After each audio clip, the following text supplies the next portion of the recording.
Last year, I said that lumber prices would fall in the third quarter, and they did. Starting in June of last year, prices on 2x4s were about 8 to 8.25.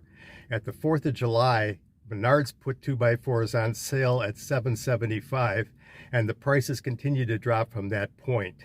In September, prices had come down between $2.75 and $3.25, and they stayed that way for a short period of time. By November, prices were beginning to go up again, and you can see based on this screenshot how far up prices have gone since then. This is February at this point in time of 2022. So the question is, when will prices go back down again? It is a commodity. Prices always go up, prices always come down. Well, there's some factors that I think enter into the equation right now. I'm going to tell you what some of those are, and then at the end, I'm going to give my prediction on when I think prices will go down again. The first factor that I think is important is fear. You always have fear with the people that are buying futures and fear from consumers. With consumers, it is prices are high on houses, interest rates might go up.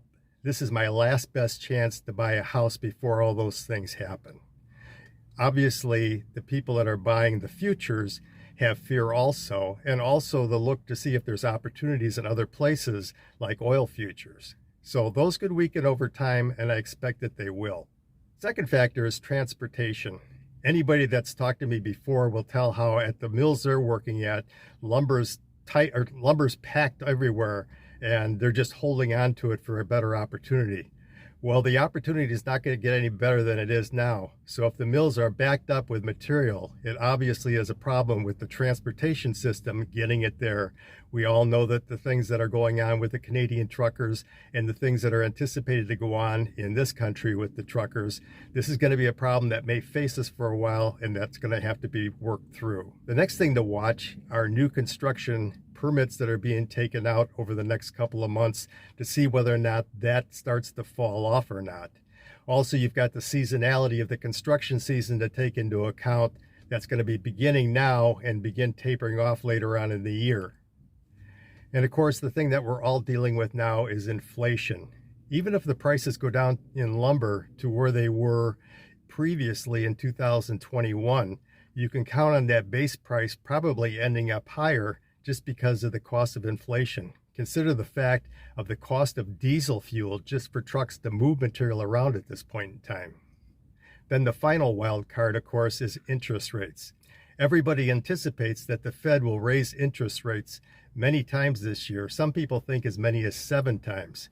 They're going to have to walk the tightrope between raising interest rates and cooling off the economy, and not raising them so fast that they send us into a recession. But I'm going to go ahead and stick my neck out and tell you what my best guess is of what I think is going to happen in 2022. And I'm going to hold to the same thing that happened in 2021, that prices will begin declining in the third quarter of 2021.